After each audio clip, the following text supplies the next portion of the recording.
C'est ici, au cœur du royaume Téké, que tout a commencé. Le 10 septembre 1880, Pierre Savargnon de Brazza et le roi Makoko Iloy Ier signaient un document qui allait changer le destin de l'Afrique équatoriale. Un protectorat français sur les terres Téké, une alliance militaire dans la compréhension des uns et le contrôle des territoires pour les autres. Plus tard, le fort de Brazzaville sera créé à partir de cette initiative. Ce colloque est dédié à la génération présente et future. Si les jeunes ne profitent pas de ce colloque, alors. Mais nous, on a fait notre devoir de transmission.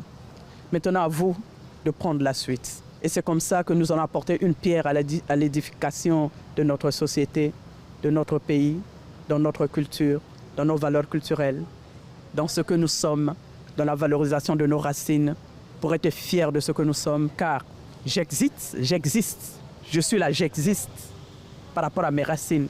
145 ans plus tard, cet axe reste chargé de symboles et de controverses. Pour la France, il représente un consentement qui a légitimé sa présence. Pour beaucoup de Congolais et d'Africains, il incarne au contraire une dépossession, signe de rapports de force inégaux qui ont ouvert la voie à la colonisation. Or, les idéaux panafricains appellent à relire cette histoire autrement.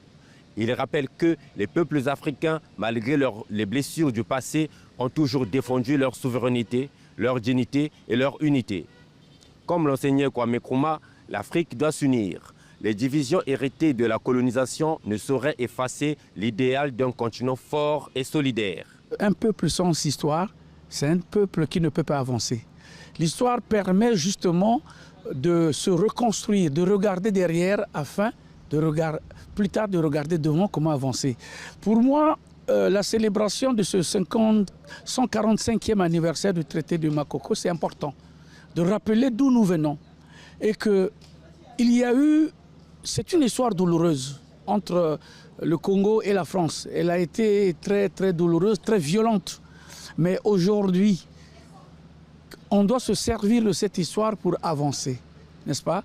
Et la célébrer, c'est aussi rappeler les souffrances, les douleurs, les résistances de nos ancêtres par rapport à la domination coloniale, pour permettre à la jeune génération de savoir d'où nous venons et afin de comprendre où on veut aller. Cette histoire est commune et c'est une histoire à partager aux enfants et qui doivent se rappeler que la connaissance, le savoir, l'histoire de l'Afrique n'a pas commencé seulement à l'arrivée des Européens en Afrique, mais depuis que nos ancêtres existent, beaucoup de siècles avant que les Européens arrivent, nous avions